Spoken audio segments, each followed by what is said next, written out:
ഇവിടെ ആ മംഗലാപുരത്ത് വിമാനാപകടം നടന്നപ്പോൾ അതിൻ്റെ അകത്തുണ്ടായിരുന്ന ആളുകൾ വിമാനം ലാൻഡ് ചെയ്തിട്ട് ആ വിമാനം അപകടത്തിൽപ്പെട്ട് ആ തീഗോളങ്ങൾ ഇങ്ങനെ അവരെ വിഴുങ്ങാൻ വരുമ്പോൾ അതിൽ പല ആളുകളും മനസ്സിൽ പടച്ചോനോട് കെഞ്ചിയിട്ടുണ്ടാവും. എന്താണെന്നറിയോ? പടച്ചോനെ, മീറ്ററുകൾ അപ്പുറത്ത് എൻ്റെ മോൻ എന്നെ കാത്തുക്കുന്നുണ്ട്, എൻ്റെ ഭാര്യ എന്നെ കാത്തുക്കുന്നുണ്ട്, എൻ്റെ ഉമ്മ എന്നെ കാത്തു നിൽക്കുന്നുണ്ട്, എൻ്റെ വാപ്പ എന്നെ കാത്തു നിൽക്കുന്നുണ്ട്. മീറ്ററുകൾക്കപ്പുറത്ത് ഒന്നവരെ ഒറ്റവട്ടം കണ്ടിട്ട്, ഒന്നവർക്ക് കൈ കൊടുത്തിട്ട്, ഒന്നവരോട് സലാം പറഞ്ഞിട്ട്, ഒന്നെൻ്റെ മോളെ കെട്ടിപ്പിടിച്ചിട്ട്, ഒന്ന് അവനൊരു ഉമ്മ കൊടുത്തിട്ട് എന്നെ മരിപ്പിച്ചൂടെ എന്ന് ആ വിമാനത്തിലുണ്ടായിരുന്ന പല ആളുകളും ഒരു പക്ഷെ കെഞ്ചിയിട്ടുണ്ടാവും. പക്ഷേ സഹോദരങ്ങളെ, അല്ലാഹു സുബ്ഹാനഹു വ തആല പരിശുദ്ധ ഖുർആനിൽ പറയുന്ന ഒരു വചനം എന്താ അറിയോ? വലൻ യുഅഖിറല്ലാഹു നഫ്സൻ ഇദാ ജാഅ അജലുഹാ വല്ലാഹു ഖബീറും ബിമാ തഅമലൂൻ. അല്ലാഹു നിശ്ചയിച്ച അവധി വന്നെത്തിയാൽ, പടച്ചറബ് നിശ്ചയിച്ച അവധി വന്നെത്തിയാൽ ആ അവധിയിൽ നിന്നൊരു നിമിഷം പോലും നമുക്ക് നീട്ടിത്തരാൻ നമ്മുടെ സെന്റിമെന്റ്സുകൾക്ക് സാധ്യമല്ല, നമ്മുടെ ആഗ്രഹങ്ങൾക്ക് സാധ്യമല്ല, പറക്കമുറ്റാത്ത നമ്മുടെ മക്കൾക്ക് സാധ്യമല്ല, പണിതീരാത്ത നമ്മുടെ വീടുകൾക്ക് സാധ്യമല്ല, കാത്തിരിക്കുന്ന നമ്മുടെ പ്രിയതമക്ക് സാധ്യമല്ല, പ്രിയപ്പെട്ട നമ്മുടെ ഉമ്മയുടെ കണ്ണുനീരിന് സാധ്യമല്ല, നാം തുടങ്ങി വെച്ച നമ്മുടെ പ്രൊജക്ടുകൾക്കോ പദ്ധതികൾക്കോ സാധ്യമല്ല, നമ്മുടെ സംഘടനകൾക്ക് സാധ്യമല്ല, രാഷ്ട്രീയ പാർട്ടികൾക്ക് സാധ്യമല്ല. അല്ലാഹ് നിശ്ചയിച്ച അവധി വന്നെത്തിയാൽ ആ അവധിയിൽ ഒരു നിമിഷം പോലും നീട്ടിത്തരാൻ ഒരു ഡോക്ടർക്കും കഴിയില്ല, ഒരു സംവിധാനങ്ങൾക്കും കഴിയില്ല, ഒരു ആശുപത്രിക്കും കഴിയില്ല. തിരിച്ചു പോകേണ്ടവരാണ് നാം. ആ ഒരു തിരിച്ചറിവ് നമുക്കുണ്ടാകണം. ആ സമയത്ത്, മരിക്കുന്ന സമയത്ത് ഏറ്റവും വലിയ ഭാഗ്യവാൻ ആരാണെന്നറിയോ? ലാ ഇലാഹ ഇല്ലല്ലാ എന്ന് മനസ്സംതൃപ്തിയോടുകൂടി ചൊല്ലി മരിക്കാൻ ആർക്കാണോ കഴിയുന്നത് അവരാണ് സഹോദരങ്ങളെ യഥാർത്ഥത്തിൽ അങ്ങനെയുള്ള ഒരുപാട് ഭാഗ്യവാന്മാരെ കണ്ടവരാണ് നമ്മൾ. അങ്ങനെയുള്ള ഒരുപാട് ഭാഗ്യവാന്മാർക്ക് സാക്ഷ്യം വഹിച്ചവരാണ് നമ്മൾ.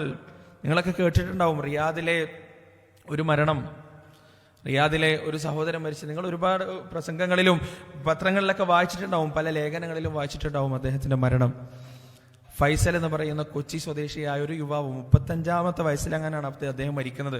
അദ്ദേഹത്തിന്റെ ബന്ധുക്കളൊക്കെ ഈ സദസ്സിലുണ്ടാവും. അവരെന്നോട് ക്ഷമിക്കുക, ഒരു പക്ഷേ അദ്ദേഹത്തിന്റെ നാട്ടുകാരൊക്കെ ഇവിടെ ഉണ്ടാവും. അദ്ദേഹത്തിന്റെ മരണത്തിന്റെ രംഗം അദ്ദേഹത്തിന്റെ ഭാര്യ വിശദീകരിക്കും. അദ്ദേഹത്തിന് ഒരു പ്രത്യേകത ഉണ്ടായിരുന്നു. എന്താ അറിയോ? അദ്ദേഹത്തിന്റെ പോക്കറ്റിൽ എപ്പോഴും കുറച്ച് ബുക്ക്ലെറ്റുകൾ ഉണ്ടാവും. എപ്പോഴും ആ ബുക്ക്ലെറ്റുകള് സയ്യിദുൽ ഇസ്തിഗ്ഫാറിന്റെ കോപ്പികളാണ്. സയ്യിദുൽ ഇസ്തിഗ്ഫാർ അറിയാം. അല്ലാഹുമ്മ അൻത റബ്ബി ലാ ഇലാഹ ഇല്ലാ അൻത ഖലഖ്തനി വ അന അബ്ദുക വ അന അലാ അഹ്ദിക വ വഅദിക മസ്തതഅത് അഊദു ബിക മിൻ ശർരി മാ സനഅത് അബൂഉ ലക ബിനിഅമതിക അലൈ വ അബൂഉ ബിദംബി ഫഗ്ഫിർ ലി ഫഇന്നഹു ലാ യഗ്ഫിറു ദുനൂബ ഇല്ലാ അൻത. ഇതാണ് സയ്യിദുൽ ഇസ്തിഗ്ഫാർ. ഈ സയ്യിദുൽ ഇസ്തിഗ്ഫാറിന്റെ ഏതാനും കോപ്പികൾ ഈ മനുഷ്യന്റെ പോക്കറ്റിൽ എപ്പോഴും ഉണ്ടാവും. ആരെ കണ്ടാലും മുസ്ലിം ആണെന്ന് തിരിച്ചറിഞ്ഞ ഈ കോപ്പി എടുത്തിട്ട് ഈ മനുഷ്യൻ അയാളുടെ കൈ കൊടുക്കും. എന്നിട്ട് പറയും, ഇത് നിങ്ങൾ രാവിലെ ചൊല്ലിയാൽ വൈകുന്നേരത്തിന്റെ ഉള്ളിൽ നിങ്ങൾ ഷഹാദത്ത് കിട്ടാതെ മരിക്കൂല, വൈകുന്നേരം ചൊല്ലിയാൽ രാവിലത്തിന്റെ ഉള്ളിൽ നിങ്ങൾ ഷഹാദത്ത് കിട്ടാതെ മരിക്കൂല എന്ന് പറഞ്ഞ് ഈ ദുആയുടെ കോപ്പി കൊടുക്കാതെ അയാൾ ആരും ഒഴിവാക്കാറില്ല. അല്ലാഹു സുബ്ഹാനഹു വ തആല മനുഷ്യന് ഷഹാദത്ത് കൊടുത്തത് സ്വന്തം മക്കളെയും ഭാര്യയെയും സാക്ഷിയാക്കിയിട്ടാണ്.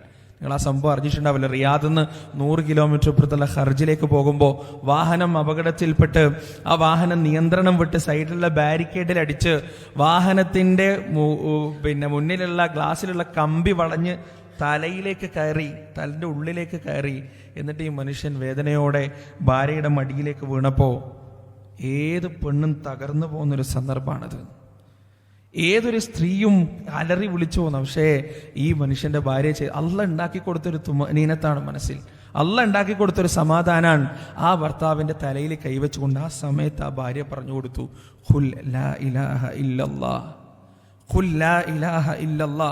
ആവർത്തിച്ച് പറഞ്ഞു കൊടുത്തപ്പോ ആ മനുഷ്യൻ അറിയാതെ പറഞ്ഞു പോയി ലാ ഇലാഹ ഇല്ലല്ലാ. അത് അയാളുടെ അവസാനത്തെ വചനാണ്, ആ മനുഷ്യന്റെ അവസാനത്തെ വാക്കാണ്.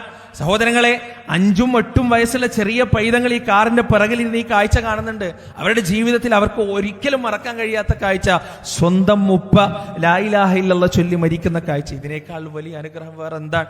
ജീവിതത്തിൽ എന്തൊക്കെ പ്രയാസങ്ങളും എന്തൊക്കെ പ്രലോഭനങ്ങളും എന്തൊക്കെ പ്രശ്നങ്ങളും അവർ നേരിട്ടാലും ആ പ്രലോഭനങ്ങളിലൊന്നും ആ മക്കളുടെ മനസ്സൊരിക്കലും പതറാൻ സാധ്യതയില്ല. കാരണം ഈ വാപ്പ അവർക്ക് മുന്നിൽ സാക്ഷ്യം വഹിച്ച, അവർക്ക് മുന്നിൽ കാണിച്ചു കൊടുത്ത ഈ ഒരു മാതൃക ജീവിതത്തിന്റെ അവസാനം വരെ അവരുടെ മനസ്സിൽ ഓർമ്മയുണ്ടാകും എന്ന കാര്യത്തിൽ യാതൊരു സംശയവുമില്ല. നമ്മളൊക്കെ എങ്ങനെയാ മരിക്കാൻ പോകുന്ന സഹോദരങ്ങളെ? അല്ലാഹു അലം. എങ്ങനെയാണ് ജീവിതത്തിൽ ഒരാളോട് ഇന്ന് വരെ എന്തെങ്കിലും പ്രാർത്ഥന നമ്മൾ പറഞ്ഞു കൊടുത്തിട്ടുണ്ടോ? എന്തെങ്കിലും ഒരു നല്ല കാര്യം പറഞ്ഞു കൊടുക്കാനുള്ള ഒരു ഉത്സാഹം നമ്മുടെ ജീവിതത്തിൽ നമുക്കുണ്ടായിട്ടുണ്ടോ? ഇല്ലല്ലോ. നമ്മളൊക്കെ എങ്ങനെ ജീവിക്കാണ്? ഒരു ഹാലും പുറത്ത് അങ്ങനെ ജീവിക്കാണ് നമ്മൾ. എന്തെങ്കിലും അർത്ഥമുണ്ടോ? പ്രത്യേകിച്ച് നമ്മുടെ ഈ പ്രവാസ ലോകത്ത് ജീവിക്കുന്ന ആളുകൾ ജീവിക്കുന്ന ആലോചിച്ച് നോക്കും സഹോദരൻ. ദുനിയാവില്ല അവർക്ക് ദുനിയാവുണ്ടോ? നിങ്ങൾക്ക് ദുനിയാവുണ്ടോ സഹോദരങ്ങളെ?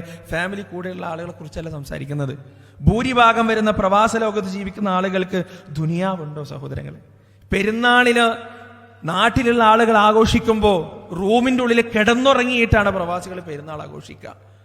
പലപ്പോഴും നാട്ടിൽ കല്യാണം നടക്കുമ്പോൾ റൂമിന്റെ ഉള്ളിൽ ബിരിയാണി വെച്ചു കൊടുത്തിട്ട് സ്വന്തം പെങ്ങളുടെ കുട്ടീന്റെയും സ്വന്തം കുടുംബത്തിന്റെയും സ്വന്തം പെങ്ങളുടെയും കല്യാണം റൂമിന്റെ ഉള്ളിലും ജോലി സ്ഥലങ്ങളിലും കഴിച്ചു കൂട്ടേണ്ട അവസ്ഥ പല പ്രവാസികൾക്കും വന്നിട്ടുണ്ട്. ഈ ദുനിയാവ് ഇല്ല.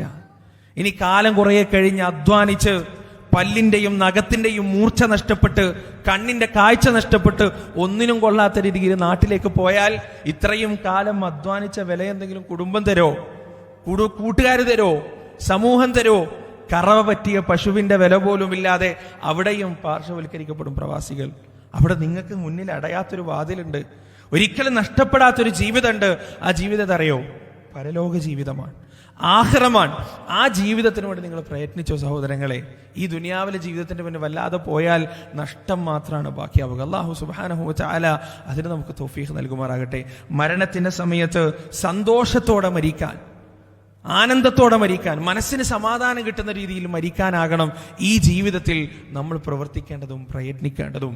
ഏത് നിമിഷവും പോകേണ്ടവരാണ് നാം. പോയി കഴിഞ്ഞാലുണ്ടല്ലോ, നാം ഇവിടുന്ന് മരിച്ചു കഴിഞ്ഞാൽ നമ്മുടെ പേര് 1-2 വർഷം മാത്രമേ